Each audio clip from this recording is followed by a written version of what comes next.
Hi friends, welcome to mech world. Last వీడియోలో మనం DMM crash కోర్స్లో ఫస్ట్ పార్ట్ చూసాం కదా. ఈ వీడియోలో సెకండ్ పార్ట్ చూద్దాం.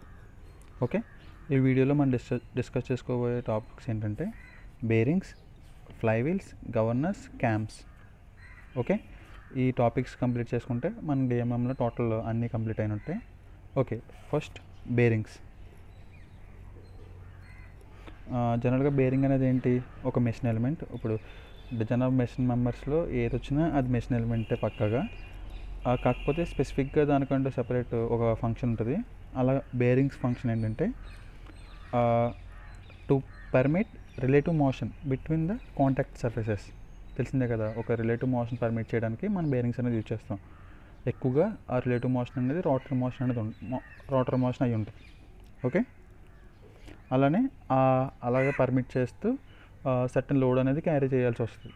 అంతే కదా. ఇప్పుడు వెహికల్ ఉంది, వెహికల్ వీల్స్ రొటేట్ అవుతున్నాయి కానీ బాడీ రొటేట్ అవ్వట్లేదు కదా. ఎందుకంటే అక్కడ రిలేటివ్ మోషన్ అనేది పర్మిట్ అవుతుంది అనమాట. ఆ పర్పస్ ఫుల్ఫిల్ చేయడానికి మనం బేరింగ్స్ అనేది యూజ్ చేసాం. ఓకే, బాడీ లోడ్ అంతా ఆ బేరింగ్స్ మీద పడుతుంది. అలానే ఆ వీల్ రొటేట్ అవుతుంది, బాడీ రెస్ట్లో ఉంది. ఆ రెండిట్లకి రిలేటివ్ మోషన్ పర్మిట్ చేయడానికి కూడా బేరింగ్ యూజ్ అవుతుంది. Okay, next classification of bearings. Bearings అనేవి మనం according to the direction of load బట్టి 2 టైప్స్ ఆఫ్ బేరింగ్స్ ఉన్నాయి. ఇప్పుడు బేరింగ్ రిలేటివ్ మోషన్ ఉంటుంది కదా పక్కగా, ఆ రిలేటివ్ మోషన్కి యాక్సిస్ ఉంటుంది కదా, ఆ యాక్సిస్కి పెర్పెండిక్యులర్గా లోడ్ అనేది డైరెక్షన్ ఉందనుకోండి, అప్పుడు దాన్ని రేడియల్ బేరింగ్ అంటాం. ఫర్ ఎగ్జాంపుల్ ఇదో బేరింగ్ అనుకోండి, సైడ్ చెప్తున్నాను. అప్పుడు దీని యొక్క రేడియస్ ఏది? ఇవే కదా. రేడియల్ లోడ్ అంటే ఇలా రేడియల్గా లోడ్ అనేది యాక్ట్ అవుతుంది. యాక్సిస్ ఏంటి? ఇలా ఉంటుంది యాక్సిస్. ఓకే, ఇది ఒక షాఫ్ట్ అనుకుంటే దాని యొక్క యాక్సిస్ ఇలా ఉంటుంది. ఇది బేరింగ్. ఓకే, రేడియల్గా లోడ్ యాక్ట్ చేసినప్పుడు అంటే ఇన్ టర్మ్స్ ఆఫ్ లోడ్ ఇలా యాక్ట్ చేసినప్పుడు, ఈ డైరెక్షన్ అయితే ఇలా యాక్ట్ చేసినప్పుడు, ఇలా యాక్సిస్కి పెర్పెండిక్యులర్గా, నథింగ్ బట్ రేడియల్గా. ఓకే, యాక్చువల్గా మనకి కోఆర్డినేట్స్ అనేవి 3 యాక్సిస్ ఉంటాయి కదా, ఎక్స్, వై, జెడ్. ఇందులో ఎక్కువగా మనకి సర్కిల్ వచ్చేసరికి ఒకసారి రేడియల్ అంటాడు, ఒకసారి ట్యాంజెంట్ అంటాడు, ఒకసారి ఏమో నార్మల్ అంటాడు. ఓకే, మీరు గుర్తుపెట్టుకోవాల్సింది ఏంటంటే ఈ 3 ఒకటి రేడియల్, ఇంకొకటి ట్యాంజెంట్, ఇంకొకటి నార్మల్. ఒక 3 కోఆర్డినేట్స్లో మేము కనుక గమనిస్తే కనుక ఈ 3 ఈచ్ ఒకదానికొకటి పెర్పెండిక్యులర్గా ఉంటాయి. ఓకే, అదే లోడ్ అనేది ఇప్పుడు ఈ యాక్సిస్కి పెర్పెండిక్యులర్గా కాకుండా యాక్సియల్గా లోడ్ అప్లై అయిందనుకో, దాన్ని మనం థ్రస్ట్ బేరింగ్స్ అని అంటాం. Okay, based on the direction of load we classify it as radial bearings and thrust bearings. Radial bearing nothing but when the load is applied perpendicular to the bearing axis of the bearing. Similarly thrust bearing is when the load acts along the axis of rotation. Okay, ఇది direction of load బట్టి మనకి classification. అదే nature of contact పెట్టి అయితే contact అనేది మనకి 2 types ఉన్నవి కూడా, sliding contact bearings, rolling contact bearings. Sliding contact bearings అంటే రిలేటివ్ మోషన్ అనేది స్లైడింగ్ అనేది జరుగుతుంది అనమాట. ఓకే, ప్లమర్ ప్లగ్ ఒక ఎగ్జాంపుల్ స్లైడింగ్ కాంటాక్ట్ బేరింగ్స్. అలాగే అదే ప్లమర్ ప్లగ్ రేడియల్ బేరింగ్ కూడా ఒక ఎగ్జాంపుల్ అవుతుంది. ఓకే, అదే రోలింగ్ కాంటాక్ట్ బేరింగ్స్ అంటే బాల్ బేరింగ్, రోలర్ బేరింగ్స్, ఇవన్నీ రోలింగ్ కాంటాక్ట్ బేరింగ్స్. మధ్యలో కాంటాక్ట్ అనేది రోలింగ్ అనమాట. ఓకే, అర్థమైంది కదా. Next design of journal bearings. Journal or radial bearings.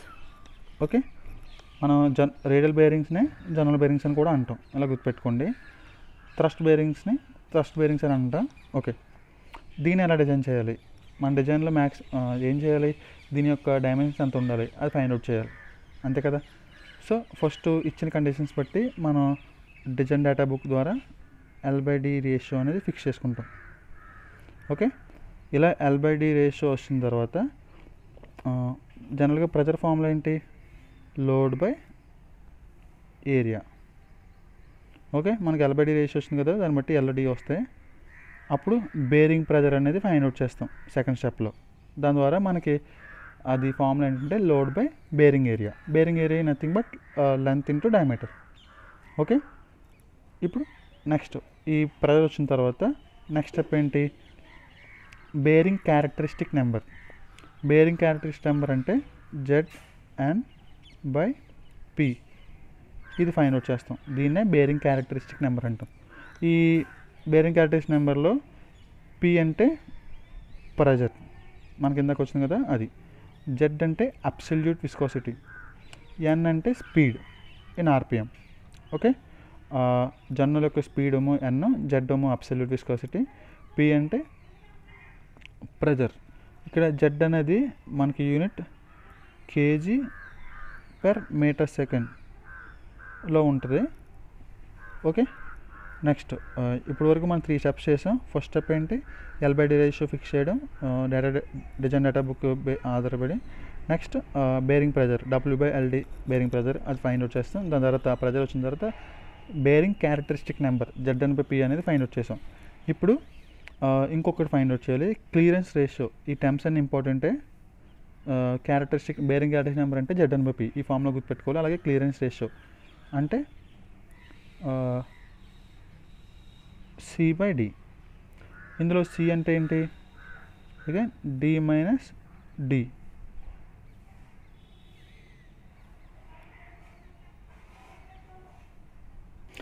Outer diameter minus journal diameter. Clear కదా? ఇప్పుడు ఈ క్లియరెన్స్ రేషియో వచ్చింది కదా, ఈ క్లియరెన్స్ రేషియో యూజ్ చేసుకుని మనం coefficient of friction find out చేస్తాం. ఇప్పటివరకు మనం ఏం ఫైండ్ అవుట్ చేస్తాం? L/D ratio, bearing pressure, next bearing characteristic number, clearance ratio. ఇప్పుడు ఇవన్నీ ఎందుకు ఫైండ్ అవుట్ చేసామంటే ఈ coefficient of friction find out చేయడానికి. దాని యొక్క ఫార్ములా ఏంటంటే 33/10⁸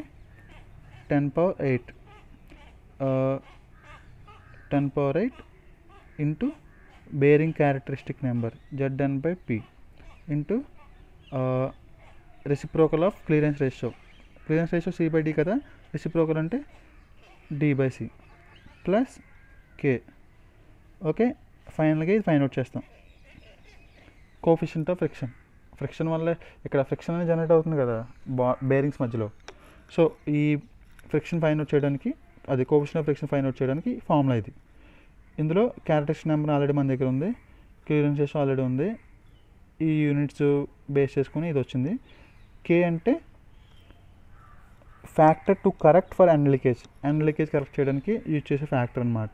ఇది బేసిక్గా మనకి జనరల్గా 0.002 ఇది ఈ వాల్యూ ఇంత ఉంటుంది. ఇది కూడా గుర్తుపెట్టుకోవాల్సిందే. ఇప్పటివరకు డిజైన్లో చెప్పినవన్నీ ఇంపార్టెంట్. ఓకే, ఇప్పుడు ఇప్పుడు వరకు చేసిన స్టెప్స్లో మనకి కోఎఫిషియంట్ ఆఫ్ ఫ్రిక్షన్ అనే వాల్యూ అనేది వచ్చింది.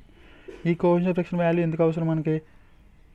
ఎందుకంటే heat generated in the bearing. జనరల్గా మనం ఒక సెట్ అనే అజంప్షన్ తీసుకుని డైమెన్షన్స్ పెట్టుకుంటాం. పెట్టుకున్న తర్వాత ఆ డైమెన్షన్స్కి అక్కడ హీట్ ఎంత జనరేట్ అవుతుంది, రొటేటరీ మోషన్ అనేది ఉందంటే అక్కడ హీట్ అనేది సెట్ ఫ్రిక్షన్ అనేది ఉందంటే మోషన్ అనేది ఉంటే ఫ్రిక్షన్ వస్తుంది. ఫ్రిక్షన్ అనేది ఉంటే ఖచ్చితంగా సర్టెన్ అమౌంట్ ఆఫ్ హీట్ అనేది జనరేట్ అవుతుంది. ఇప్పుడు ఇదే విధంగా బేరింగ్లో కూడా హీట్ జనరేట్ అవుతుంది. ఇలా బేరింగ్లో హీట్ జనరేట్ అవుతుంది కదా, ఇలా జనరేట్ అవుతున్న హీటు అదే bearing certain amount of heat అని డిసిపేట్ అవుతూ ఉంటుంది కన్వెక్షన్ ద్వారా.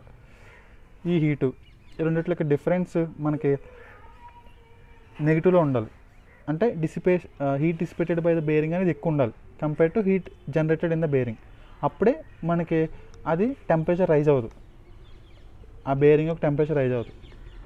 అప్పుడు మనకి అది సేఫ్ కండిషన్ వర్క్ అవుతున్నట్టు. ఒకవేళ టెంపరేచర్ రైజ్ అయింది అనుకోండి, ఆ బేరింగ్ అనేది ఫెయిల్ అయిపోతుంది ఈజీగా. హై టెంపరేచర్ దగ్గర దాని యొక్క ప్రాపర్టీస్ తగ్గిపోద్ది కదా ఏ మెటీరియల్ కన్నా. కాబట్టి మనకి ఎప్పుడు హీట్ డిసిపేటెడ్ అనేది ఎక్కువ ఉండాలి compare to heat generated. Equal అని ఉండాలి, లేకపోతే ఎక్కువ అని ఉండాలి, అంతేగాని తక్కువ మాత్రం ఉండకూడదు. ఒకవేళ తక్కువ ఉంటే మనం తీసుకున్న డైమెన్షన్స్ అన్నీ మళ్ళీ చేంజ్ చేసి మళ్ళీ సేమ్ ప్రాసెస్ ఇప్పుడు వరకు చేసిన స్టెప్ బై స్టెప్ ప్రొసీజర్ చేసుకుంటాం. ఓకే, ఇప్పుడు హీట్ జనరేటెడ్ ఫార్ములా ఏంటి?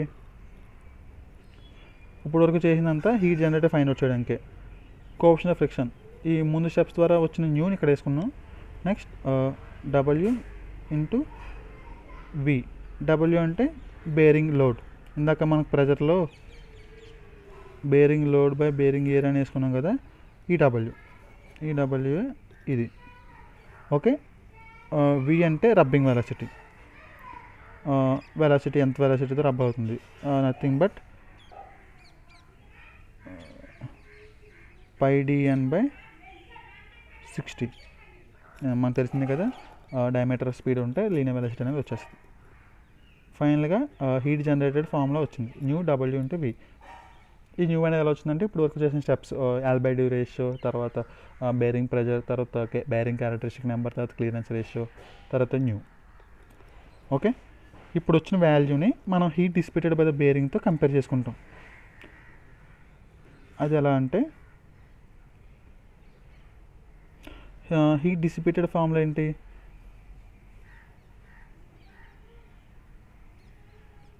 Heat dissipated CA into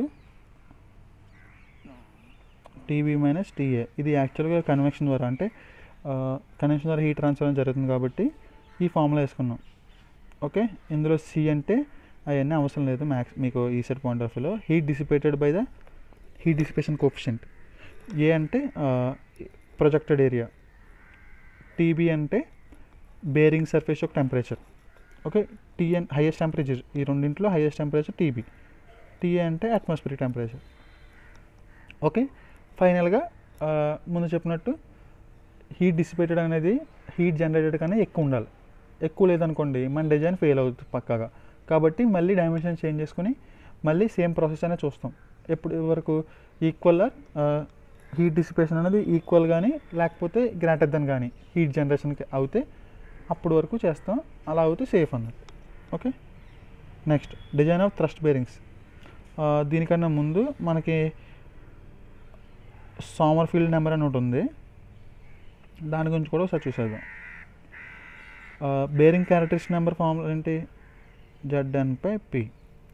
Sommerfeld number అంటే nothing but Zn by bearing characteristic number into reciprocal of clearance ratio square.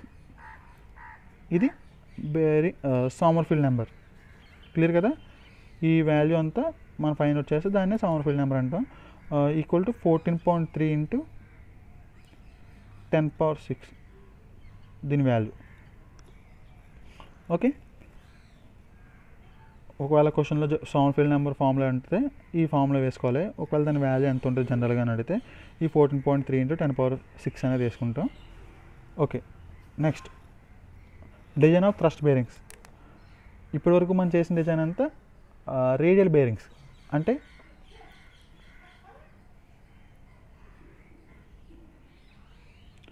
ఇది షాఫ్ట్ అనుకోండి, ఇది బేరింగ్ అనుకోండి.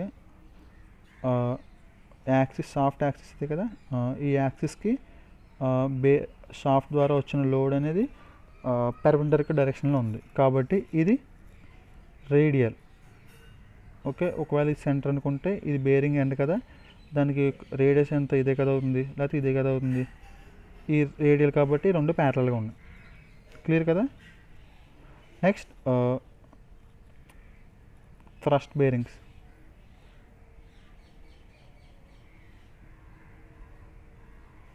ఇప్పుడు ఇది యాక్సిస్ కదా, బేరింగ్ లోడ్ కూడా ఎలాగ ఉంటుంది అంటే యాక్సియల్గా ఉంటుంది కాబట్టి దీన్ని థ్రస్ట్ బేరింగ్స్ అన్నారు. క్లియర్ కదా రెండింటి డిఫరెన్స్? ఇప్పుడు దాన్ని ఎలా డిజైన్ చేస్తాం? బేసిక్గా 2 టైప్స్ ఆఫ్ థ్రస్ట్ బేరింగ్స్ ఉంటాయి. Flat pivot bearings, flat collar bearings. రెండింటికి డిఫరెన్స్ ఏం లేదు, నెంబర్ ఆఫ్ కాలర్స్ అనేవి ఉంటాయి ఫ్లాట్ కాలర్ బేరింగ్స్లో. జస్ట్ అక్కడ అలాంటివి కాకుండా పైవోట్ ఒకటి ఉంటుంది అంతే. ఓకే, మనకి దీన్ని ఈ డిజైన్ చేయడానికి యూనిఫామ్ ప్రెజర్ థియరీ అనేది యూజ్ చేస్తాం. ఈ ఫార్ములాస్ మాత్రం గుర్తుపెట్టుకోండి, అవే important. Uniform pressure theory. Under uniform pressure theory మనకి pressure equal to W/πr², load by area. ఇందాక మనం చూసినప్పుడు షాఫ్ట్ ఇది అనుకున్నప్పుడు లోడ్ కూడా యాక్ట్ చేస్తుంది కదా, కాబట్టి దాని యొక్క క్రాస్ సెక్షన్ ఏరియా ఏమవుతుంది, సర్కిల్ అవుతుంది. సో దాని యొక్క ఏరియా πr². క్లియర్ కదా.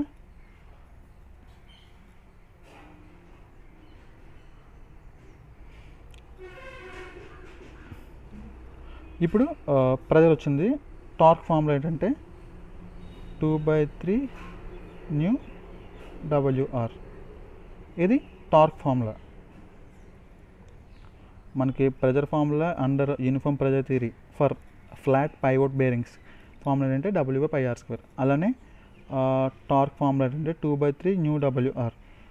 న్యూ అంటే కోఎఫిషియంట్ ఆఫ్ ఫ్రిక్షన్, W అంటే లోడ్, R అంటే radius of bearing surface. Clear కదా. ఇప్పుడు ఇదంతా ఫ్లాట్ పైవోట్ బేరింగ్స్కి power transmitted equal to 2π/60 watt. మనకు టార్క్ వచ్చింది కదా, ఆల్రెడీ స్పీడ్ ఉంది కదా, దీన్ని బట్టి మనకు పవర్ ట్రాన్స్మిషన్ ఎంత ఒకవేళ అడిగితే ఫైండ్ అవుట్ చేయొచ్చు. ఓకే. ఇప్పుడు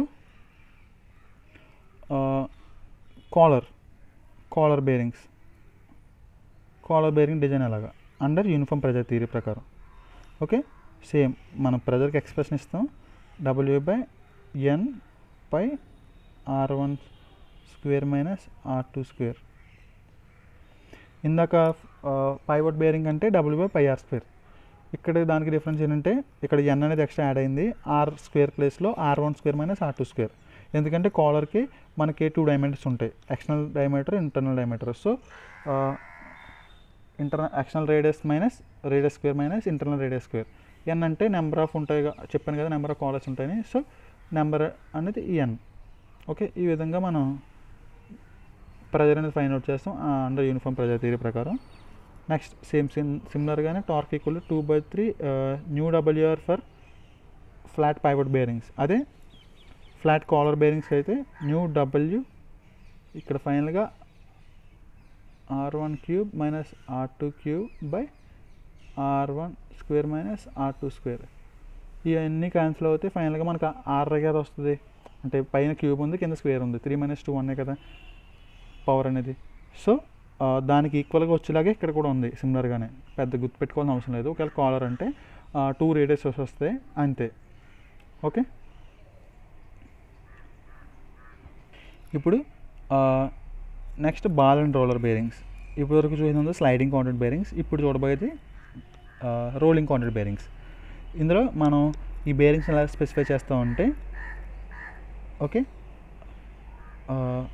ఒకసారి చెప్తాను వినండి.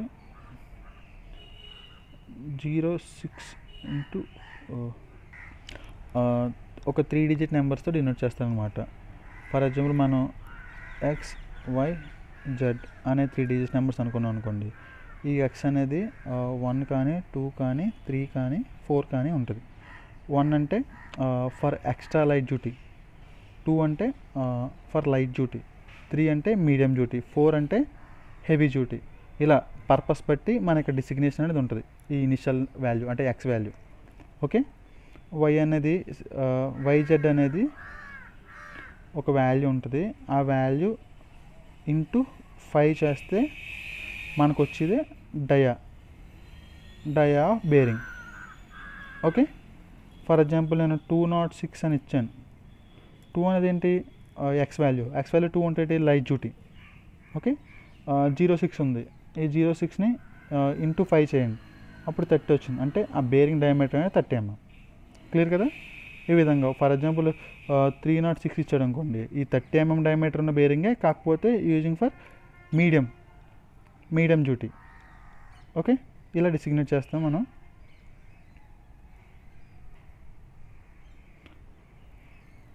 Next types of ball bearings. Okay. Ball,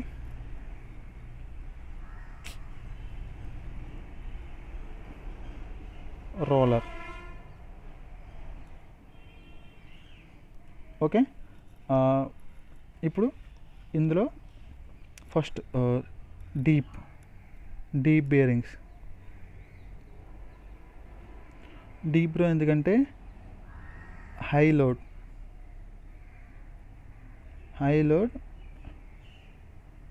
at high speed.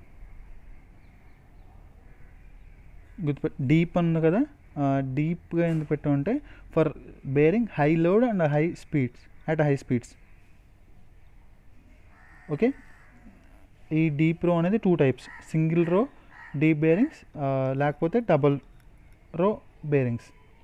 ఇప్పుడు సింగిల్ రో బేరింగ్కి డబుల్ రో బేరింగ్కి డిఫరెన్స్ ఏంటంటే డబుల్ రో బేరింగ్ స్లైట్లీ తక్కువ ఉంటుంది అనమాట, twice that of a single రో డీప్ బేరింగ్ దాని యొక్క లోడ్ కెపాసిటీ.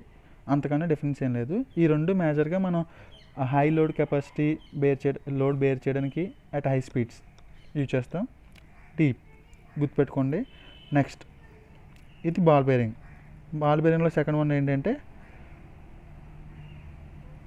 Filling notch. ఈ ఫిల్లింగ్ నాచ్ కూడా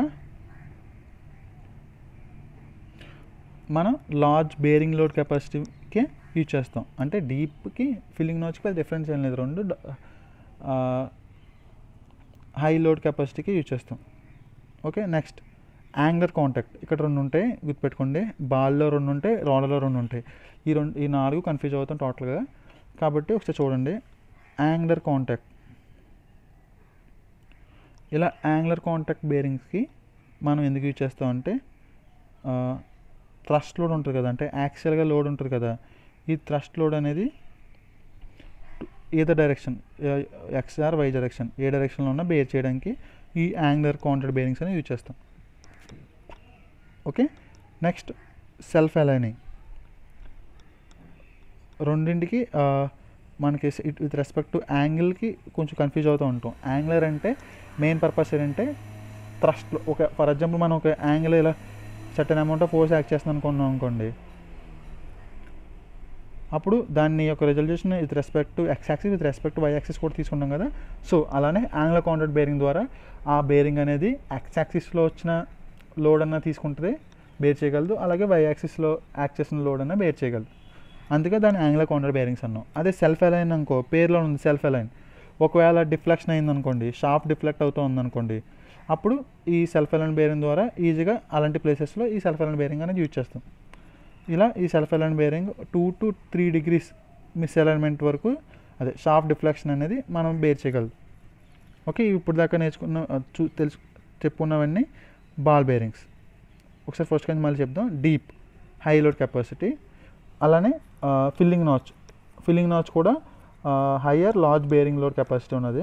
next angular contact bearings. Angular అంటే ఇంత రిజల్యూషన్ చేసుకుంటే ఎక్స్ యాక్సిస్ వై యాక్సిస్, కాబట్టి ఏదో direction X direction Y direction 2 డైరెక్షన్లో థ్రస్ట్ లోడ్ని బేర్ చేయడానికి మనం యాంగులర్ కాంటాక్ట్ బేరింగ్స్ అని యూజ్ చేస్తాం. Next self align bearings.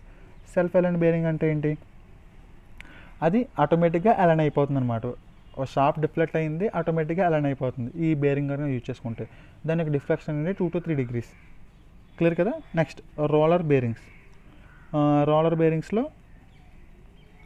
First one cylindrical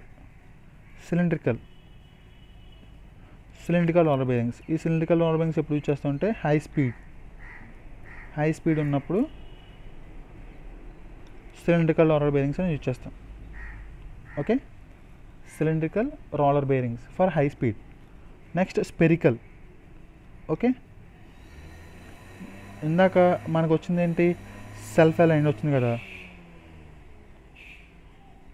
self align ball బేరింగ్స్లో వచ్చేసరికి సెల్ఫ్ అలైన్, రోలర్ బేరింగ్స్ వచ్చేసరికి స్పెరికల్. ఓకే, ఈ రెండింటికి ఆటోమేటిక్గా షాఫ్ట్ డిఫ్లెక్షన్ అనేది బేర్ చేయగలదు అనమాట. ఇందాక సెల్ఫ్ అలైన్కి ఎంత? Up to 3 degrees. అదే స్పెరికల్ అంటే up to ±1.5 degrees. Both are same. Okay, బహుశా సెల్ఫ్ అలైన్ అంటే పాజిటివ్ అవ్వచ్చు, ఇది ±1.5 degrees misalignment. Okay, same self align bearing and spherical bearing రెండు పర్పస్ ఉంటాయి, కాకపోతే ఒకటి బాల్, ఒకటి సిలిండర్. క్లియర్ కదా. నెక్స్ట్ ఇంకోటి ఏంటంటే tapered roller bearing.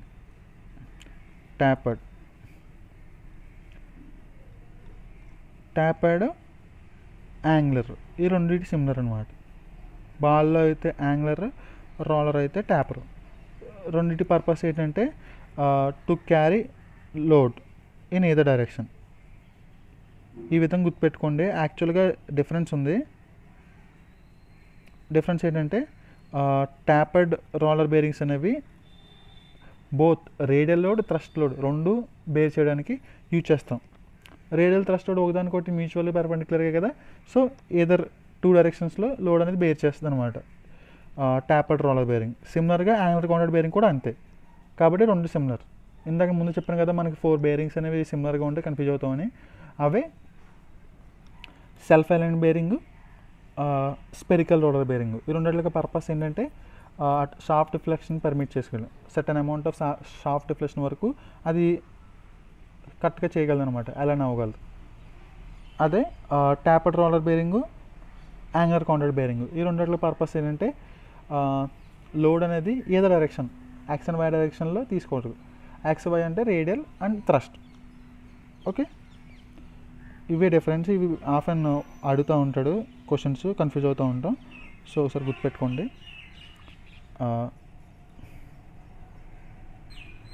Crank షాఫ్ట్స్కి L/D ratio అనేది లెస్ దెన్ 1 కన్నా తక్కువ ఉండదు. దీని మీనింగ్ ఏంటంటే it implies length is less than diameter for crank shaft. Diameter కంటే లెంత్ చాలా తక్కువ ఉంటుంది. Okay, next life of ball bearing. మనం లైఫ్ ఆఫ్ బాల్ బేరింగ్ ఎలా చెప్తామంటే in terms of hours. In terms of అవర్స్లో మన బాల్ బేరింగ్ యొక్క లైఫ్ అని చెప్తాం. నెక్స్ట్ గ్రైండింగ్ మిషన్లో ఏ బేరింగ్ అనేది యూజ్ చేస్తాం. ఓకే, గ్రైండింగ్ మిషన్లో మనం డీప్ గ్రూ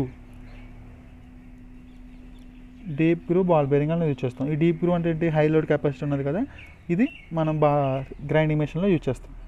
ఓకే, నెక్స్ట్ టైప్ ఏంటంటే నీడిల్ రోలర్ బేరింగ్. ఇది కూడా రోలర్ బేరింగే. దీన్ని నీడిల్ అని ఎప్పుడు అంటూ ఉంటే L/D రేషియో అనేది 4 కన్నా ఎక్కువ ఉంటాయి. 4 కన్నా ఎక్కువ ఉంటే కనుక L/D రేషియో, దాన్ని అప్పుడు నీడిల్ అంటాం. ఓకే, ఇది ఎప్పుడు వాడుతూ ఉంటే చాలా ఎక్కువ హెవీ లోడ్ ఉన్నప్పుడు ఈ నీడిల్ రోలర్ బేరింగ్ అనేది యూజ్ చేస్తాం. ఓకే, బేరింగ్స్ అయిపోయాయి. యాక్చువల్గా bearings design of machine members అది EPISR సిలబస్ ప్రకారం డిజైన్ ఆఫ్ మెషిన్ మెంబర్స్లో లేదు, వేరే టాపిక్లో ఉంది. కాకపోతే ఇది కూడా డిజైనే కాబట్టి నేను ఇది కూడా యాడ్ చేశాను. Next cams. జనరల్గా క్యామ్ అంటే ఏంటి, a cam may be defined as a rotating machine part. Okay, ఇది కూడా మెషిన్ పార్టే, రొటేట్ అయ్యే machine part. Design to impact reciprocating and oscillating motion to another machine part called a follower. ఫాలోవర్కి reciprocating కానీ oscillating కానీ motion ఇవ్వడానికి rotate అయ్యే machine ఎలిమెంటే క్యామ్. క్లియర్ కదా. నెక్స్ట్ దీని ఒక క్లాసిఫికేషన్ అనేది 2 types, radial or disc cams or cylindrical cams. First ఏంటి, radial or disc cams. Second ఏంటి, సిలిండ్రికల్ క్యామ్స్. రేడియల్ అంటే ఇందాక మాట్లాడుకున్నాం కదా, ఓ సర్కిల్ ఉందంటే దానికి రేడియల్గా రేడియల్గా రేడియల్ డైరెక్షన్లో ఉంటే అది రేడియల్ అని. ఇప్పుడు ఇది కూడా అంతే. ఫర్ ఎగ్జాంపుల్ క్యామ్ ఉందనుకోండి, ఇలా క్యామ్ ఉందనుకోండి, ఫాలోవర్ ఇక్కడ ఉందనుకోండి, జస్ట్ ఒక ఫాలోవర్ ఇలా ఉందనుకోండి, ఈ క్యామ్ మూమెంట్కి ఫాలోవర్ అనేది క్యామ్కి రేడియల్గా మూవ్ అయితే అది radial or disc cam. Clear కదా. అదే అలా రేడియల్ కాకుండా యాక్సియల్గా, ఫర్ ఎగ్జాంపుల్ ఇదే క్యామ్ మనకి ఓకే విత్ రెస్పెక్ట్ ఇలా కానీ ఇలా మూవ్ అవుతుంది అనుకోండి, అది ఇలా కాదు, ఫాలోవర్ అనేది వేరేగా ఉంటుంది, సిలిండ్రికల్గా ఉంటుంది. ఇలా గ్రూవ్ ఉందనుకోండి, ఈ గ్రూవ్లో మనకి ఫాలోవర్ ఉండి ఆ ఫాలోవర్ అనేది విత్ రెస్పెక్ట్ టు ఫ్రేమ్ ఇలా మూవ్ అవుతుంది అనుకోండి, అంటే విత్ రెస్పెక్ట్ టు సిలిండర్ యాక్సియల్గా. యాక్సియల్గా మూవ్ అవుతే అది సిలిండ్రికల్ క్లాంప్, అది రేడియల్గా మూవ్ అయితే రేడియల్ క్లాంప్. క్లియర్ కదా. ఇప్పుడు రేడియల్లో మళ్ళీ 2 రకాలు ఉంటాయి. డైరెక్ట్గా సెంటర్కి అలైన్ అయ్యేలాగా, లేకపోతే సర్టెన్ అమౌంట్ ఆఫ్ ఆఫ్సెట్ ఉండేలాగా, డిస్టెన్స్ ఉంటే దాన్ని ఆఫ్సెట్ అంటాం. ఓకే. ఇప్పుడు క్లాసిఫికేషన్ ఆఫ్ ఫాలోవర్స్. ఓకే, ఈ ఫాలోవర్స్ని మనం depending upon the type of motion, అది ఇచ్చే మోషన్ బట్టి మనం రెసిప్రోకేటింగ్ ఆర్ ఆస్కులేటింగ్ అని అంటాం. On the type of, depending on the type of motion. అలానే depending upon the axis of the motion. Okay, axis of the motion ఇందాక చెప్పుకున్నాం కదా, కరెక్ట్గా యాక్సియల్గా ఉంటే ఇది రేడియల్ ఫాలోవర్ అంటుంది దీన్ని. అలా కాకుండా సర్టెన్ డిస్టెన్స్ ఉండి ఇలా కనుక ఉంటే దాన్ని ఆఫ్సెట్ ఫాలోవర్ అంటాం. Next depending on the shape of the follower shape మీద అనమాట. ఇప్పుడు ఫాలోవర్ ఇలా నైఫ్ ఎడ్జ్ కింద ఉందనుకోండి, దీన్ని నైఫ్ ఎడ్జ్ ఫాలోవర్ అంటాం. అలా కాకుండా ఫాలోవర్ అనేది ఒక రోలర్ ఉందనుకోండి, అంటే రోలర్ అనేది క్యామ్తో కాంటాక్ట్ అయి ఉందనుకోండి, అప్పుడు దాన్ని రోలర్ ఫాలోవర్ అంటాం. ఓకే, అలా కాకుండా ఒక ఫ్లాట్ కింద ఉండి అది కాంటాక్ట్లో ఉందనుకోండి, అది ఫ్లాట్ ఫాలోవర్. ఓకే, ఇప్పుడు ఈ నైఫ్ ఎడ్జ్ ఫాలోవర్ యొక్క మెయిన్ లిమిటేషన్ ఏంటంటే హై వేర్ రేట్ అనేది ఉంటుంది. అదే రోలర్ ఫాలోవర్ అనేది హై వేర్ రేట్ అనేది ఉండదు. ఓకే, ఎందుకంటే ఇక్కడ స్లైడింగ్ మోషన్, ఇక్కడేమో రోలింగ్ కాంటాక్ట్. క్లియర్ కదా. ఈ రోలర్ ఫాలోవర్ అనేది ఎక్కడ యూజ్ చేస్తామంటే stationary gas and oil engines, అలానే ఎయిర్క్రాఫ్ట్లో స్టేషనరీ గ్యాస్ అండ్ ఆయిల్ ఇంజిన్స్లో మనం రోలింగ్ కాంటాక్ట్ బేరింగ్స్ అనేది యూజ్ చేస్తాం. సారీ రోలర్ ఫాలోవర్స్ అనేది యూజ్ చేస్తాం. Okay, next flat follower. ఈ ఫ్లాట్ ఫాలోవర్ అనేది ఎక్కడ యూజ్ చేస్తామంటే, ఓకే, ఈ ఫ్లాట్ ఫాలోవర్లో రోలింగ్ కాంటాక్ట్ కాదు కాబట్టి మనం దీనికి వేర్ అనేది చాలా ఎక్కువ ఉంటుంది అనమాట. ఇలాంటి ఈ ఫాలోవర్కి అప్పుడు వేర్ తగ్గించడానికి మనం ఏం చేస్తామంటే రేడియల్గా కాకుండా సర్టన్ ఆఫ్సెట్తో పెట్టినప్పుడు దాని యొక్క వేర్ అనేది తగ్గుద్ది ఫర్ ఫ్లాట్ ఫాలోవర్. ఈ ఫ్లాట్ ఫాలోవర్నే మనం మష్రూమ్ ఫాలోవర్ అని కూడా అంటాం. ఓకే, జనరల్గా మష్రూమ్ ఫాలోవర్స్ అనేవి ఆఫ్సెట్ ఉంటాయి. The reason behind providing offset is to reduce wear. అలానే నెక్స్ట్ స్పెరికల్ ఫాలోవర్ అని ఉంది. ఈ స్పెరికల్ ఫాలోవర్ ఎందుకంటే ఈ ఫ్లాట్ ఫాలోవర్కి వేర్తో పాటు సర్ఫేస్ స్ట్రెసెస్ అనేవి కూడా చాలా ఎక్కువగా ఉంటాయి. ఈ సర్ఫేస్ స్ట్రెసెస్ తగ్గించడానికి స్పెరికల్ షేప్లో సర్టన్ యాంగులర్గా కర్వ్ అనేది పెడతాం, కర్వ్గా మనం తయారు చేస్తాం. దాన్నే స్పెరికల్ ఫాలోవర్స్ అని అంటాం. ఈ స్పెరికల్ ఫేస్డ్ ఫాలోవర్స్ అనేవి జనరల్గా ఆటోమొబైల్స్లో యూజ్ చేస్తాం. ఓకే, స్పెరికల్ ఫేస్ ఫాలోవర్స్ ఆటోమొబైల్లో యూజ్ చేస్తాం. Aircraft, stationary gas and oil ఇంజిన్స్లో మనం రోలర్ కాంటాక్ట్ బేరింగ్స్ అనేవి యూజ్ చేస్తాం. ఓకే, ఇప్పుడు ఇంపార్టెంట్, ఇందాక అప్లికేషన్ ఇంపార్టెంట్ అయితే ఇప్పుడు టోటల్గా ఈ టెక్నాలజీ అంతా ఇంపార్టెంటే. Okay, first one cam profile. Cam profile is nothing but the working contour of a cam which comes into contact with the follower. Okay, ఫాలోవర్తో ఏదైతే కాంటాక్ట్లో ఉందో అదే cam profile. Okay, next base circle. ఈ cam profile ఉంది కదా, ఆ cam ప్రొఫైల్కి సెంటర్ ఆఫ్ ది క్యామ్కి మినిమం రేడియస్ ఏది ఉందో దాంతో సర్కిల్ గీసాం అనుకోండి, అదే బేస్ సర్కిల్. ఇక్కడ కనిపిస్తుంది కదా, మినిమం క్యామ్ ప్రొఫైల్ నుంచి సెంటర్ మినిమం రేడియస్తో సర్కిల్ తీస్తే కనుక అదే base circle. Okay, next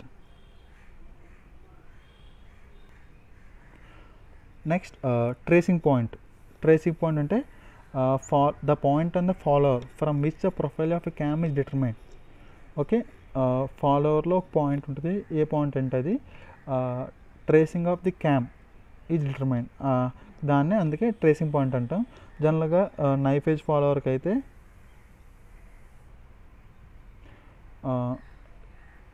knife edge, ఆ ఎడ్జ్ ట్రేసింగ్ పాయింట్ అవుతుంది. అదే రోలర్ ఫాలోవర్, పిక్చర్లో వచ్చిన రోలర్ ఫాలోవర్ అయితే centre of the roller, okay, centre of the follower tracing point అవుతుంది. Next pitch curve. Pitch curve అంటే the locus or path of the tracing point is known as the pitch curve. Pitch curve is nothing but for knife edge follower అంటే tracing point ఉంది కదా, tracing point నుంచి ఒక cam ప్రొఫైల్ని గీస్తే అదే pitch curve. Knife edge ఫాలోవర్కి direct cam profile అయినా పిచ్ కర్వ్ అయినా ఒకటే అవుతుంది. ఎందుకంటే మనం with respect to edge of the knife edge follower యొక్క ఎడ్జ్తో మనం అదే ట్రేసింగ్ పాయింట్ కాబట్టి అక్కడే క్యామ్ ప్రొఫైల్ ఉంటుంది కాబట్టి పిచ్ కర్వ్. అలానే క్యామ్ ప్రొఫైల్ రెండు ఈక్వల్ సేమ్ అన్నమాట నైఫ్ ఎడ్జ్ ఫాలోవర్కి. అదే రోలర్ ఫాలోవర్కి అయితే అలా కాదు. రోలర్ ఫాలోవర్ సెంటర్ నుంచేమో పిచ్ కర్వ్ వస్తుంది, రోలర్ పాయింట్ ఎండ్ నుంచి అయితే క్యామ్ ప్రొఫైల్ వస్తుంది. నేను ఇప్పుడు డ్రా చేసింది క్యామ్ ప్రొఫైల్. అదే పిచ్ కర్వ్ అంటే డాటర్ లైన్తో ఉంది కదా అది. ఓకే, ఇక్కడ ఇచ్చాడు కదా చూడండి. ఇక్కడ రెండింటికి డిఫరెన్స్ ఎంత ఉంటుంది అంటే రోలర్ ఫాలోవర్లో radius of the roller follower ఇది the difference between cam profile and pitch curve.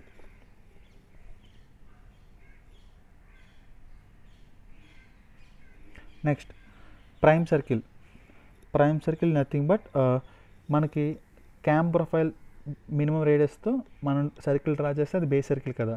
అలానే పిచ్ కర్వ్కి మినిమం రేడియస్తో, ఇది పిచ్ కర్వ్ కదా, ఈ పిచ్ కర్వ్కి మినిమం రేడియస్తో అంటే ఇది ఈ రేడియస్తో మన సర్కిల్ డ్రా చేస్తే అదే ప్రైమ్ సర్కిల్.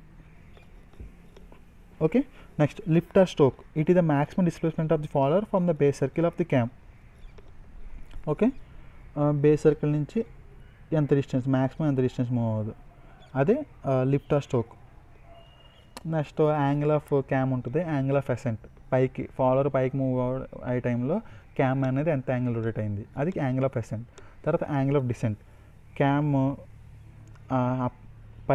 పై మోషన్ నుంచి పై పొజిషన్ నుంచి కిందకి రావడానికి cam follower maximum upward position నుంచి డౌన్వర్డ్ పొజిషన్ రావడానికి క్యామ్ ఎంత యాంగిల్ రొటేట్ అయింది అది angle of descent. Angle of dwell అంటే ఫాలోవర్ హైట్ అనేది చేంజ్ అవ్వకుండా ఎంతసేపు ఉన్నది అది angle of dwell. Angle of action అంటే ఈ sum of angle of ascent, angle of dwell, angle of descent.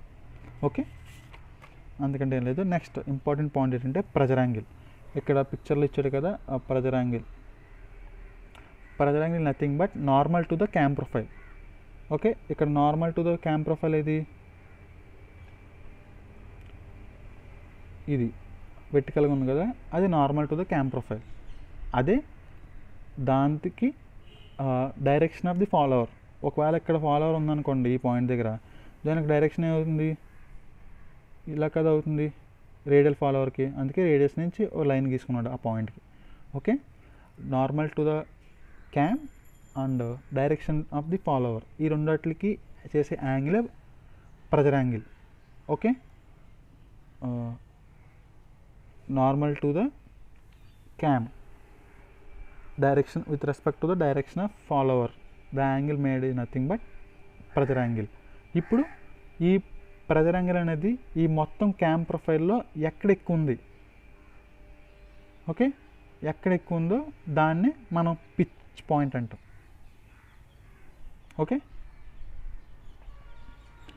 ఎక్కడ ఎక్కువ ఉంటే దాన్ని మనం పిచ్ పాయింట్ అంటాం.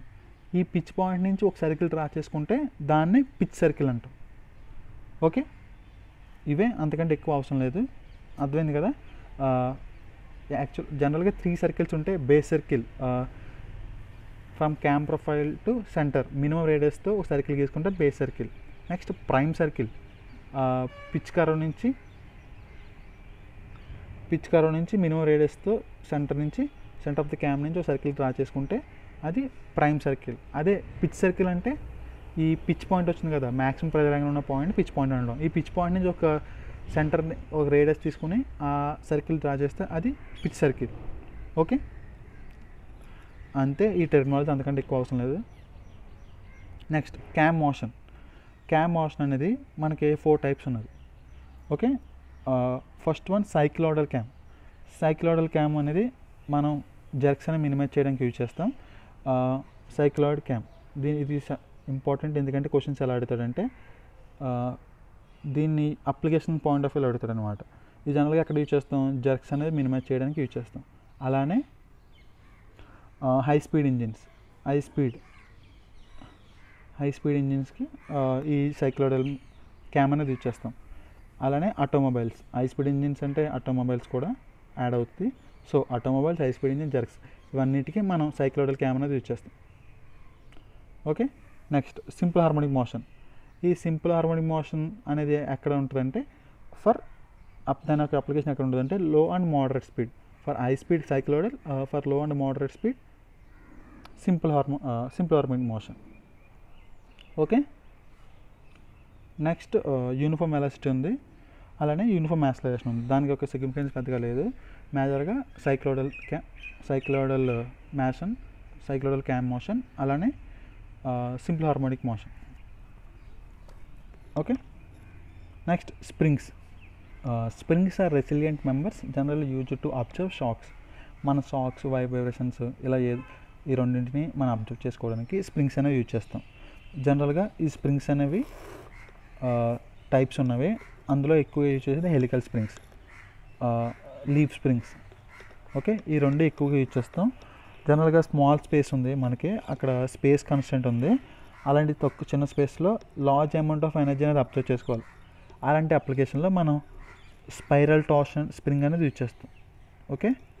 స్పైరల్ టార్షన్ స్ప్రింగ్, తక్కువ స్పేస్ ఎక్కువ అమౌంట్ ఆఫ్ ఎనర్జీ అనేది అబ్జర్వ్ చేసుకోవాలి. అలాంటి ప్లేస్లో spiral torsion spring. Okay. Helical spring అనేది మనం జనరల్గా అప్లికేషన్ చూస్తూనే ఉంటాం. ఈ హెలికల్ స్ప్రింగే గ్రామోఫోన్లో కూడా యూజ్ చేస్తారనమాట. Gramophone. Okay. Spiral torsion spring అనేది తక్కువ స్పేస్లో ఎక్కువ అమౌంట్ ఆఫ్ ఎనర్జీ అనేది అబ్జర్వ్ చేసుకోవడానికి గ్రామోఫోన్లో హెలికల్ స్ప్రింగ్ అనేది యూజ్ చేస్తాం. ఓకే. ఇప్పుడు హెలికల్ స్ప్రింగ్స్లో 10 degrees యాంగిల్, హెలిక్స్ యాంగిల్ అనేది 10 degrees కంటే తక్కువ ఉంటే క్లోజ్డ్ కాయిల్ అవుతుంది. 10 degrees కంటే ఎక్కువ ఉంటే ఓపెన్ కాయిల్ హెలికల్ స్ప్రింగ్ అవుతుంది. ఓకే. జనరల్గా హెలికల్ స్ప్రింగ్స్ ఒక డిజైన్ ఎలా ఉంటుందంటే మెయిన్గా deflection equal to deflection of the helical spring 64 WR³ N/GD⁴. ఇది డిఫ్లెక్షన్ ఆఫ్ ది స్ప్రింగ్. ఇందులో W అంటే లోడు, R అంటే స్ప్రింగ్ యొక్క రేడియస్. స్ప్రింగ్ ఉంటుంది కదా, దీని యొక్క డయామీటర్ ఇది అనుకుంటే దాంట్లో రేడియస్ డయామీటర్ బై 2. N అంటే నెంబర్ ఆఫ్ కాయిల్స్, ఇలా ఎన్ని కాయిల్స్ ఉన్నాయి. ఓకే, అవి N. D అంటే డయామీటర్ ఆఫ్ ది వైర్. ఇప్పుడు కాయిల్ అంటే ఏంటి, స్ప్రింగ్ అంటే ఏంటి, స్మాల్ డయామీటర్, చిన్న డయామీటర్తో ఉన్న వైర్ని ఓన్ చేస్తే సెట్ అనే హెలిక్స్ యాంగిల్తో దాన్ని హెలికల్ స్ప్రింగ్ అంటాం. ఓకే. ఆ డయామీటర్, ఆ వైర్ యొక్క డయామీటరే మనకి స్మాల్ d. G అంటే మాడ్యులస్ ఆఫ్ రిజిడిటీ. ఓకే. ఫైనల్గా deflection equal to 64 WR³ N/GD⁴. పైన క్యాపిలర్, కింద స్మాల్ d. క్యాపిలర్ అంటే diameter, radius of the spring. అదే D అంటే diameter of the spring wire యొక్క డయామీటర్ డినామినేటర్లో ఉన్నది. ఓకే. ఇది డిఫ్లెక్షన్ ఫార్ములా. ఇప్పుడు నెక్స్ట్ యాంగులర్ ట్విస్ట్ ఫార్ములా ఏంటంటే 64 WR² N/GD⁴.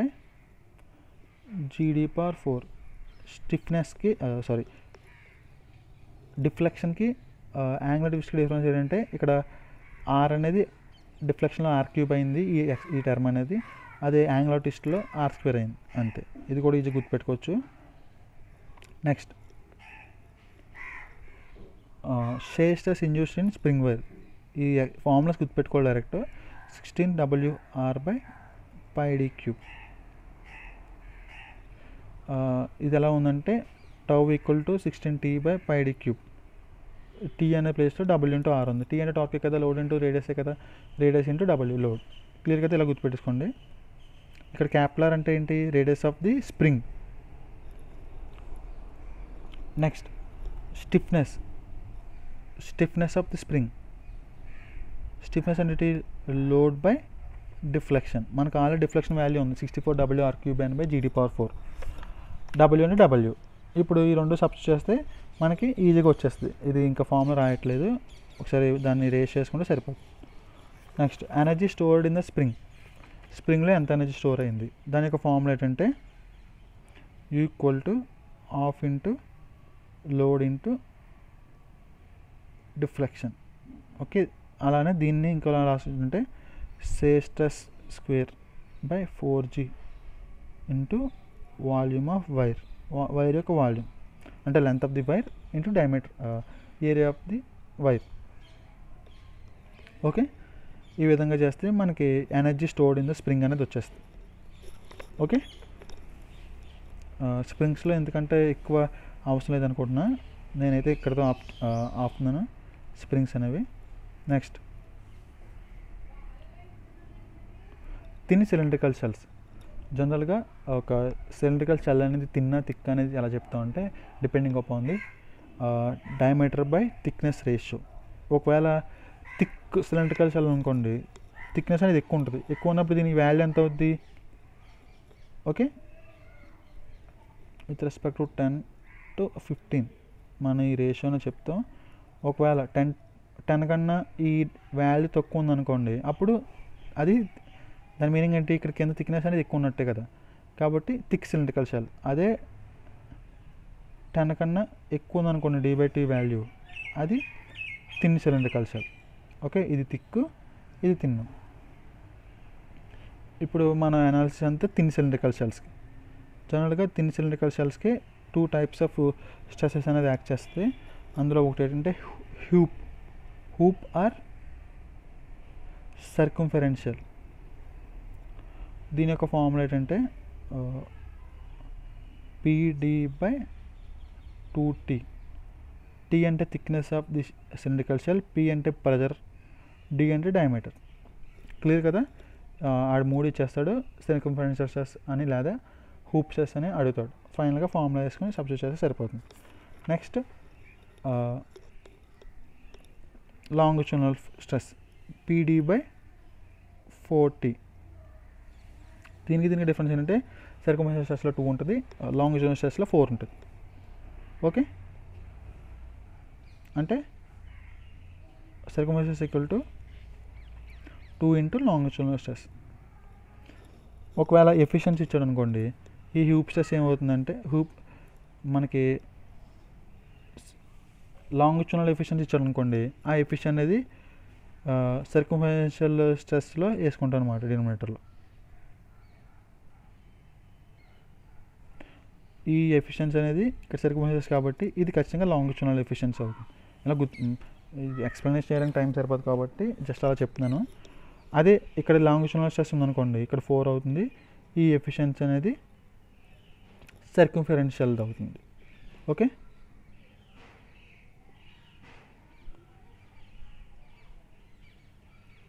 Next increase in diameter. జనరల్గా compound stresses, number of stresses ఎక్కువ 2 స్ట్రెసెస్ ఉన్నాయనుకోండి, అప్పుడు మనకి స్ట్రెయిన్ వాల్యూ ఎలా ఫైండ్ అవుట్ చేస్తామంటే σ1 σ2 స్ట్రెసెస్ అనుకుంటే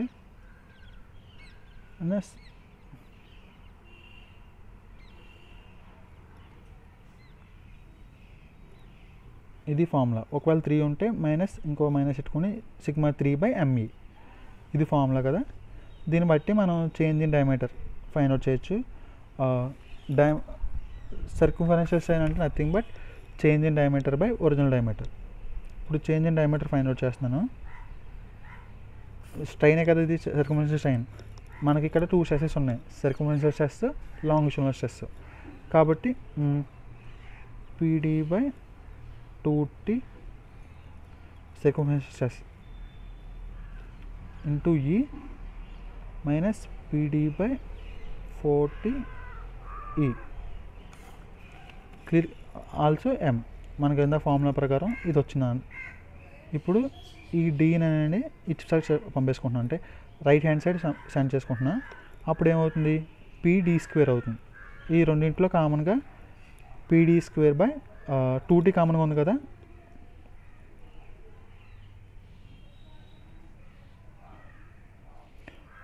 PD²/2T. అలాగే కింద ఈ కూడా కామన్గా ఉంది. ఇలా కామన్ చేసిన తర్వాత ఫైనల్గా ఇక్కడ 1 - 1/2m. ఇది డయామెట్రికల్ స్ట్రెయిన్. క్లియర్ కదా. ఇప్పుడు ఇదే విధంగా మనం సర్కంఫరెన్షియల్ స్ట్రెయిన్ లాంగిట్యూడినల్ స్ట్రెయిన్ అనేది ఫైండ్ అవుట్ చేస్తే change in length equal to PdL by 2TE 1/2 minus M. ఇక్కడ L అనేది జనరల్గా ఇక్కడ ఉండాల్సింది, అలా అటు సైడ్ పంపాం. ఇక్కడ 2 ఎందుకు ఉందంటే ఫస్ట్ యాక్చువల్ ఇప్పుడు లాంగిట్యూడినల్ స్ట్రెయిన్ కాబట్టి లాంగిట్యూడినల్ స్ట్రెస్ అనేది తీసుకున్నాం ఫస్ట్లో. ఇక్కడ 2T ఉంది కాబట్టి ఇంటూ చేస్తే 4T అవుతుంది, అదే కదా లాంగిట్యూడినల్ స్ట్రెస్. అందుకు అలానే ఈ సైడ్ అది ఈ పొజిషన్లో మనం సర్కంఫరెన్స్ వేసుకుంటాం, స్ట్రెస్ వేసుకుంటాం. 2T సర్కంఫరెన్స్ స్ట్రెస్ కాబట్టి ప్రాబ్లం లేదు. ఈ విధంగా మనకి ఈ ఫార్ములాని డెరివేట్ చేశారు. Okay, next thin cylindrical shell అయింది కదా, thin spherical shell. Thin spherical shell ఏంటంటే ఒకటే ఉంటుంది, స్పియర్ కాబట్టి ఒకే స్ట్రెస్ ఉంటుంది. అదే నథింగ్ బట్ PD/4T. ఇదే స్పెరికల్ షెల్ యొక్క ఫార్ములా. Next fly wheels. జనరల్గా ఫ్లై వీల్ అంటే సైక్లిక్ వేరియేషన్ని రెడ్యూస్ చేయడానికి ఫ్లై వీల్ అనేది యూజ్ చేస్తాం. సైక్లిక్ వేరియేషన్ ఇప్పుడు మనం 2 స్ట్రోక్ ఇంజిన్ ఉంది, 4 స్ట్రోక్ ఇంజిన్ ఉంది. ఈ 4 స్ట్రోక్ ఇంజిన్కి సైక్లిక్ వేరియేషన్ అనేది ఎక్కువ ఉంటుంది. అదే 4 స్ట్రోక్ ఇంజిన్లో సింగిల్ సిలిండర్ ఇంజిన్ ఉంది, 2 స్ట్రోక్ ఇంజిన్ ఉంది. ఇప్పుడు సింగిల్ సిలిండర్ 4 స్ట్రోక్ ఇంజిన్కి సైక్లిక్ వేరియేషన్ చాలా ఎక్కువ ఉంటుంది. అదే 2 స్ట్రోక్ ఇంజిన్కి సైక్లిక్ వేరియేషన్ చాలా తక్కువ ఉంటుంది. కాబట్టి దేనికి ఎక్కువ అక్కడ అవసరం అంటే సింగిల్ సిలిండర్ 4 స్ట్రోక్ ఇంజిన్కి ఈ ఫ్లై వీల్ అనేది చాలా అవసరం. ఒకవేళ 4 cylinder 4 stroke cylinder engine, 4 cylinder 4 stroke 2 stroke ఒక సిలిండర్ ఉంది, అప్పుడు రెండింటికి ఇంచుమించు ఒకలాగే ఉపయోగం ఉంటుంది అన్నమాట, అవసరం ఉంటుంది ఫ్లై వీల్ డయామీటర్ అనేది. ఓకే, ముందు కేసులో 1 సిలిండర్ ఉంటే కనుక దీనికి ఫ్లై వీల్ సైజ్ అనేది పెద్ద సైజ్ పెట్టుకుంటాం కంపేర్ టు 2 స్ట్రోక్ ఇంజిన్ పోల్చుకుంటే. ఓకే, మెయిన్ ఇక్కడ ఫ్లై వీల్ ఫంక్షన్ ఏంటంటే to control variation and speed during each cycle. Cyclic variation control చేయడానికి మనం ఫ్లై వీల్ అనేది యూజ్ చేస్తాం. ఇందులో మనకి coefficient of fluctuation of speed, coefficient of fluctuation of energy, ఇలా 2 టైమ్స్ ఉన్నాయి. Coefficient of fluctuation of speed అంటే డిఫరెన్స్ బిట్వీన్ స్పీడ్ అంటే maximum speed minimum speed by average speed, that means mean speed. Mean speed nothing but n max plus n min, minimum by 2. ఇదే కదా mean speed అంటే. So ఇది వేసుకుంటే ఫైనల్గా ఈ 2 అనేది ఇలా న్యూమరేటర్లో వచ్చేస్తుంది, ఫైనల్గా ఇది అనేది ఇక్కడ ఉంటుంది.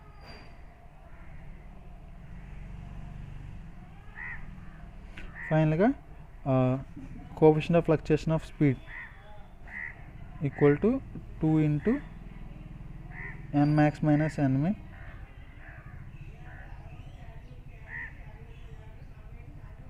n max plus n min. ఇది ఫస్ట్ మ్యాక్స్, మిన్ సేమ్ ఇక్కడ కూడా అంతే. Okay, next coefficient of fluctuation of energy. Okay, first fluctuation of speed అంటే maximum speed minus minimum speed. అదే కోఎఫిషియంట్ అంటే ఈ maximum speed minus minimum speed అంటే fluctuation of speed కదా, fluctuation speed by mean speed. సిమిలర్గా coefficient of fluctuation of energy అంటే fluctuation of energy by work done. ఇక్కడ fluctuation of energy అంటే energy max minus energy మిన్. Okay, ఇక్కడ energy ఏంటి, ఎందుకని I omega max square. ఫైనల్గా fluctuation of energy equal to I omega max square by omega min square. ఇది fluctuation of energy. Okay, దీన్ని ఫర్దర్గా అంటే ఫ్లక్చుయేషన్ ఆఫ్ ఎనర్జీని ఈక్వేషన్ వస్తుంది కదా ఇందాక, half I omega max square minus omega min square అని. దీన్ని ఫర్దర్గా సింప్లిఫై చేసుకుంటే మనకి ఏమొస్తుందంటే I omega mean square into CS. ఇక్కడ ఈ సిఎస్ అంటే coefficient of fluctuation of speed, ఇందాక ఫైండ్ అవుట్ చేసాం కదా అది. ఓకే, ఒకవేళ మన కోఎఫిషియంట్ ఆఫ్ ఫ్లక్చుయేషన్ స్పీడ్ ఇచ్చి ఒమేగా మీన్ ఇచ్చి fluctuation of energy find out చేయమంటే ఫార్ములా ఇది. ఓకే, ఎందుకంటే ఎక్కువ ఫ్లైవీల్ గురించి అవసరం లేదు. Next governors. ఫ్లైవీల్ రెండింటికి సిమిలర్గా ఒకటి ఉంటుంది కామన్ పాయింట్ ఏంటంటే స్పీడ్ వేరియేషన్ని తగ్గించడం మెయిన్ పర్పస్. కాకపోతే ఈ స్పీడ్ వేరియేషన్ అనేది కాజు అనేది వేరేగా ఉంటుంది. ఫ్లైవీల్కి అయితే సైక్లిక్ వేరియేషన్ వల్ల వచ్చిన స్పీడ్ వేరియేషన్. అదే గవర్నర్కి అయితే లోడ్ మనం అప్లై చేసే, ఇప్పుడు వెహికల్ ఉందనుకోండి, లోడ్ ఎక్కువ కొద్దీ ఒక స్పీడ్లో వెళ్తున్న వెహికల్ స్పీడ్ తగ్గిపోద్ది. ఓకే, లోడ్ తగ్గితే స్పీడ్ పెరిగిపోద్ది. అంటే with respect to load speed variation ఉందనుకోండి, దాన్ని కంట్రోల్ చేయడానికి మనం గవర్నర్ అనేది యూజ్ చేస్తాం. ఓకే, గవర్నర్స్లో 2 టైప్స్ ఉన్నాయి, centrifugal governor, inertia governor. Centrifugal governor ఏంటంటే ఆ గవర్నర్ ఎలా వర్క్ అవుతుందంటే సెంట్రిఫ్యూగల్ ఫోర్స్ బట్టి వర్క్ అవుతుంది. మ్యాక్సిమం సెంట్రిఫ్యూగల్ గవర్నర్స్ యూజ్ చేస్తాం. వాట్ గవర్నర్, పాటర్ గవర్నర్ అందులో ఇంపార్టెంట్. నెక్స్ట్ ఇనర్షియా గవర్నర్ అంటే సెంట్రిఫ్యూగల్ ఫోర్స్ కన్నా angular acceleration are angular deceleration మీద డిపెండ్ అవుతుంది అనమాట ఇనర్షియా గవర్నర్ అయితే. ఓకే, స్పీడ్ రెస్పాన్స్ అనేది చాలా ఎక్కువ ఉంటుంది ఇనర్షియా గవర్నర్కి కంపేర్ టు సెంట్రిఫ్యూగల్ గవర్నర్. కాకపోతే జనరల్ అప్లికేషన్లో మనం సెంట్రిఫ్యూగల్ గవర్నర్స్ ఎక్కువ యూజ్ చేస్తాం. ఓకే, సెంట్రిఫ్యూగల్ గవర్నర్ మెయిన్గా వాట్ గవర్నర్, పాటర్ గవర్నర్, ఈ రెండు మనకి ఈసర్ point of view important. Watt గవర్నర్లో మనకి హైట్ ఆఫ్ ది గవర్నర్ ఏం ఎక్స్పెక్ట్ చేయట్లేదు, థియరీ గట్రా ఎక్స్ప్లెయిన్ చేయట్లేదు, జస్ట్ ఫార్ములా చెప్పేసిన. Height of the governor equal to 89500/n². ఒకవేళ n ఇచ్చాడు అనుకోండి, హైట్ ఫైండ్ అవుట్ చేయమంటే ఈ ఫార్ములాలో సబ్స్టిట్యూట్ చేస్తే వచ్చేస్తుంది మనకి. యాక్చువల్గా హైట్ ఈక్వల్ టు g/ω². ఒకవేళ ఒమేగా ఇచ్చాడు అనుకోండి, ఆర్పిఎంలో ఇవ్వకుండా రేడియన్/సెకండ్లో ఇచ్చాడు అనుకోండి, అప్పుడు ఫార్ములా ఇది. ఈ విధంగా మనం హైట్ అనేది ఫైండ్ అవుట్ చేయొచ్చు ఫర్ వాట్ గవర్నర్. అదే పాటర్ గవర్నర్ అనుకోండి, height equal to g/ω², just like Watt governor, plus MG plus R minus F into 1 + K 2mω². ఇది ఫార్ములా. దీన్ని సింప్లిఫై చేస్తే ఇంకో ఫార్ములా ఉంటుంది. ఒకవేళ ఫార్ములా గుర్తుంటే మీరు దాన్ని గుర్తుపెట్టుకోండి. ఒమేగా అంటే రేడియన్స్/సెకండ్, క్యాపిటల్ M ఇది, కింద ఉన్న స్మాల్ m. క్యాపిటల్ M ఏంటంటే వాట్ గవర్నర్కి పాటర్ గవర్నర్కి డిఫరెన్స్ ఏంటి? వాట్ గవర్నర్లో స్లీవ్కి వెయిట్ ఉండదు, అదే పాటర్ గవర్నర్కి అయితే స్లీవ్కి వెయిట్ పెడతాం. ఇలా వెయిట్ పెట్టడం వల్ల దాని యొక్క గవర్నర్ యొక్క రేంజ్ అనేది ఎక్కువ ఉంటుంది పాటర్ గవర్నర్కి. సో దాని యొక్క హైట్ ఏమవుతుంది, ఈ క్యాపిటల్ M అంటే mass of the slew. Okay, F అంటే కోఎఫిషియంట్ ఆఫ్ ఫ్రిక్షన్, K అంటే 0 నుంచి 1 వరకు ఉంటుంది, అది మీకు అవసరం లేదు యాక్చువల్గా. కోఎఫిషియంట్ ఆఫ్ ఫ్రిక్షన్ అనేది with respect to moment of sleeve అనేది ఏ డైరెక్షన్లో మూవ్ అవుతుంది దాన్ని బట్టి ప్లస్ ఆర్ మైనస్ అనేది అవుతుంది. ఓకే, ఈ ఫార్ములా గుర్తుపెట్టుకోండి. దీన్ని సింప్లిఫై చేసిన కూడా ఇంకో ఫార్ములా ఉంటుంది. ఓకే, అది గుర్తుపెట్టుకున్న ప్రాబ్లం లేదు. Next characteristics of governor. దీంతో ఇది ఒకటి చెప్పుకుంటే మనకి డిఎంఎం అంతా అయిపోయినట్టే. ఓకే, ఫస్ట్ క్యారెక్టరిస్టిక్ ఏంటంటే సెన్సిటివ్నెస్.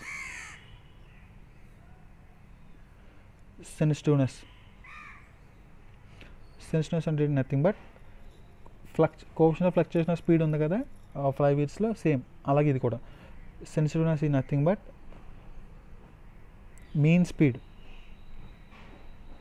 దాని యొక్క రెసిప్రోకల్, కోఎఫిషియంట్ ఆఫ్ ఫ్లక్చుయేషన్ స్పీడ్కి రెసిప్రోకల్లో ఉంటుంది, by range of speed. Mean speed అంటే ఏంటి? n1 + n2/2. అదే రేంజ్ ఆఫ్ స్పీడ్ అంటే n1 - n2. ఇదే సెన్సిటివ్నెస్ ఫార్ములా, అంటే related to reciprocal of coefficient of fluctuation of speed. Okay, next hunting. ఈ hunting isochronous ఫ్రీక్వెంట్గా confuse అవుతారు. సో హంటింగ్ అంటే ఏంటంటే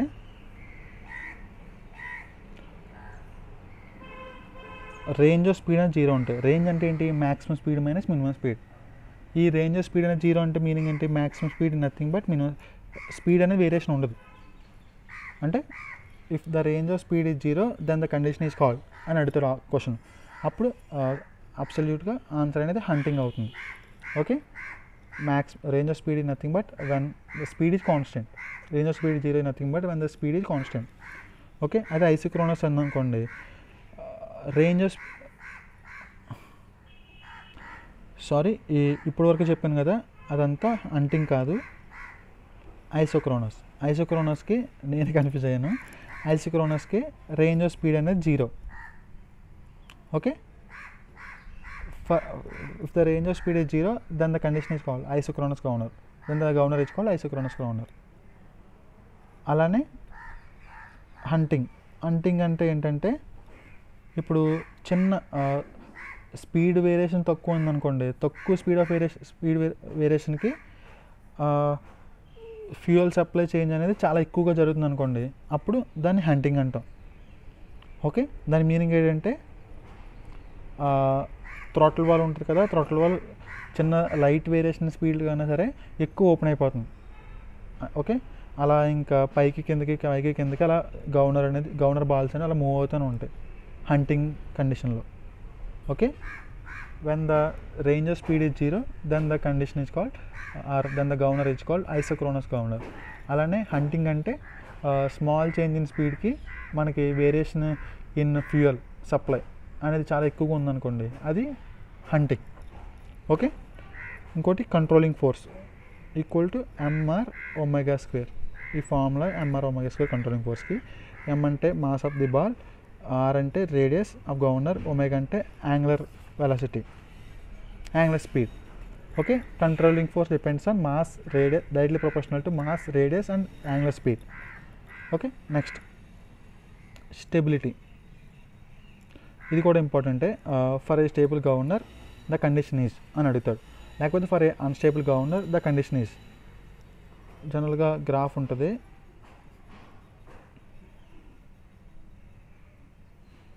ఇది ఆరిజిన్ నుంచి వచ్చింది అనుకోండి. For a stable governor F controlling force equal to AR minus B. Only AR ఉందనుకోండి, అది ఏఆర్ ప్లస్ బి. ఈ మూడు గుర్తుపెట్టుకోండి. ఏఆర్ మైనస్ బి అనేది స్టేబుల్ గవర్నర్, మైనస్ ఉంటుంది స్టేబుల్ గవర్నర్కి, ప్లస్ ఉంటే అన్స్టేబుల్ గవర్నర్. అది ఏఆర్ అంటే ఐసోక్రోనస్ గవర్నర్. క్లియర్ కదా? ఐసోక్రోనస్ గవర్నర్కి ఏఆర్ ఉంటుంది, రేంజ్ ఆఫ్ స్పీడ్ అనేది జీరో. ఇందులో ఈ కర్వ్ మనకి ఐసోక్రోనస్ గవర్నర్ డినోట్ చేస్తుంది. ఫస్ట్ కర్వ్ ఏంటంటే స్టేబుల్ గవర్నర్, థర్డ్ కర్వ్ ఏంటంటే అన్స్టేబుల్ గవర్నర్. ఓకే, ఇక్కడితో గవర్నర్స్ కూడా కంప్లీట్ అయింది. ఓకే, ఈ టాపిక్స్ అన్నీ ఫాస్ట్గా చెప్పడం వల్ల కొంచెం కన్ఫ్యూజ్ అయ్యి ఉంటారు. ఒకసారి మళ్ళీ చూడండి ఒకవేళ అర్థం కాకపోతే. Okay, thank you.